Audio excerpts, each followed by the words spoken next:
But let's move on to other assholes. Okay, y'all, they saying J-Lo is out here being an asshole. And listen, this is not surprising to any of us that have been here since the 90s. Because, girl, the way Rosie Perez and everybody else that was, really doing some shit back in the gap, they will tell you J-Lo is a heifer. Okay, a old mean ass, thieving ass heifer.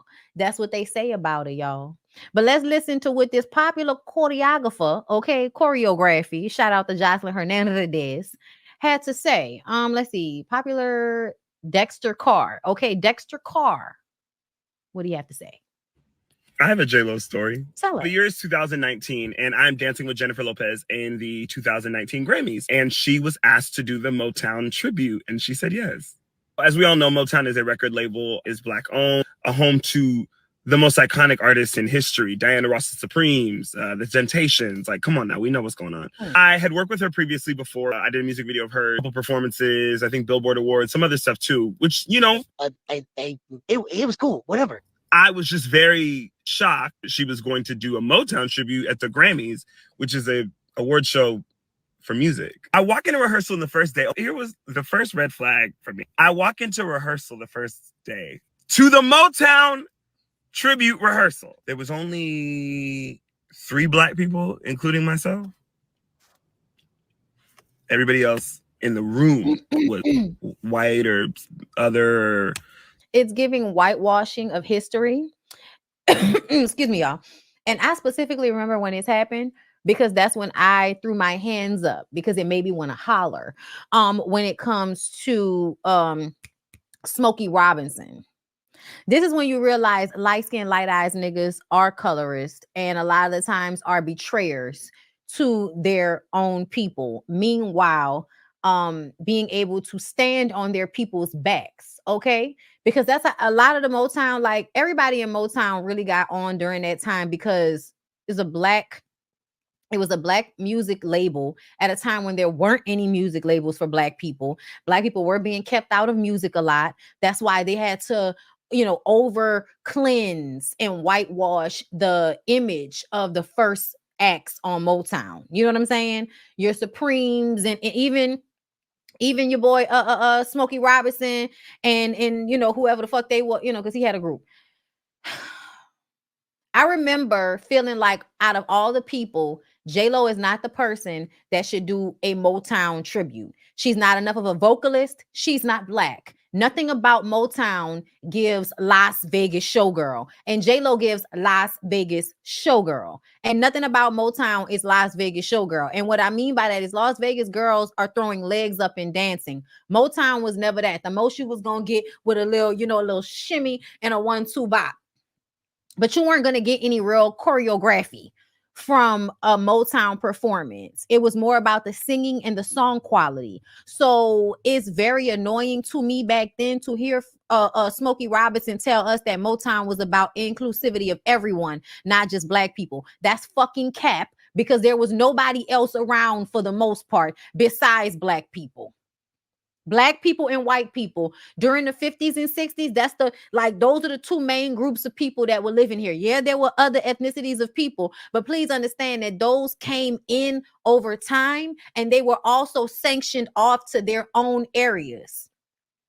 The mixing that was going on was between Black people and white people. So who the fuck else was Motown supposed to be made for in the 50s and the 60s? Smokey Robinson? I don't know, but he upset me.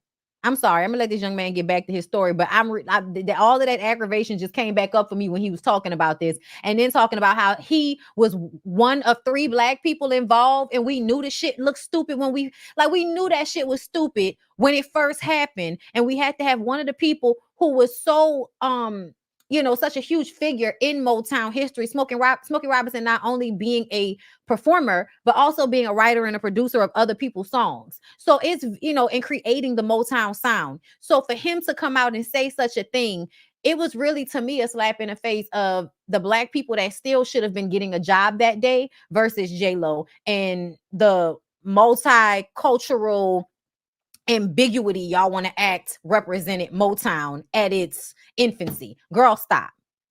Hispanic, but there was 3 Black people in the room, and that was the dancers. Okay, we move on, we press on. I'm noticing that even when we're doing formations, like we're being placed on stage, I'm talking about us as far as the Black dancers, we're being pushed away from the center, which is where she is. I remember this, like I really remember this moment. It was me and the other Black dancer that were opposites. We were right, it was her in the middle, and then it was us two. She said, they have to move. They have to move. Okay, we move past that. Right, we move past that. We probably now into like the third or fourth day of rehearsal, right? And that article came out saying, you know, why is J-Lo doing the Motown tribute? Like, I don't know if y'all remember that, but an article came out saying, I think it was like Variety, but something big, a publication came out asking why she's doing it. The team sat us down and they were like, I know you guys are seeing some negative press and blah, blah, blah, blah. Child, she gonna walk in and talk about, y'all know what? We're gonna show them why I'm doing it. I remember she like raised her. I was dying. I didn't know what was going on. I was so confused. I was so confused. Press on. That day of rehearsal was like actually easier. So like I was just like chilling. At this point, y'all, I'm here. I'm doing my job. That's what I'm doing. Break for lunch, right? My hair at that time looked like this. So I'm there with the choreographer at lunch. We're all talking. I think Jennifer's there. She's talking to us too, actually kind of being funny or whatever. And literally looks at me dead in my face. She goes, so what are we going to do with your hair? Oh, yeah, girl, I get it. Listen, I get it. Is my hair Motown? No. Ain't nothing about this performance Motown. Ain't no Mo, ain't no town in here. Hi, I just want to take a brief intermission from the story to remind everybody that there was a salsa breakdown. But you worried about my braids. Also, I want to be very honest. Like, let's be clear. It was 2019. I was really in my professional dancer bag. I was trying to dance behind artists and do the things. So I'm happy that happened when it did, because if it was 2024. Wow. I went to my friend who's a hairstylist. Shout out to Tiger Bomb. He's the best hairstylist in the world. I love him so much. He basically gave me like a custom like Motown look because I was so scared. I was like, I'm gonna get fired. Like, I don't know what to do. So Tiger ends up giving me this look, which I ended up loving. So shout out to Tiger. What really gagged me is I'm over here thinking like everybody's gonna be doing like a Motown, like a vibe, like. But again, I remember what I said. There's only 3 Black people. So I'm trying to think, what's everybody else gonna do? Child, look at what they was doing. What? And what really sucks is like the Black dancers that were on the job were like phenomenal. Like, I'm not gonna put nobody's name out there, but like the female dancer that was in the female section with all white and other females, like she was whooping ass, like eating those steps. Pushed out, pushed to the side, push. Honestly, it was a line. She was all the way at the end. And I remember sitting on the side and being like, wow. But not only, like, forget the fact that she's Black, she's eating. And let's not forget the fact that she's Black. It's a Motown tribute. So, yeah, child, that's the last time Yenny from the block got any of my time, my energy, and, you know, ham and cheese on a roll with a bag of chips and an orange drink. If you know, you know. I have a J-Lo story. Child, I am taken aback at her saying, what we going to do with your hair? Like, and I didn't think it was that bad as to like push the Black performers away from her and into the darkness. Because, you know, there are certain like spots on stage that are not lit as well. You know, the spot closest to the performer is where you're most seen, most well lit. So pushing the other dancers, the darker skinned Black dancers out to the sides into the back is to push them out of the spotlight in a fucking Motown tribute. Girl, I feel like J-Lo must have hunched somebody back in the day for that performance. Like something, it had to be an exchange of hands.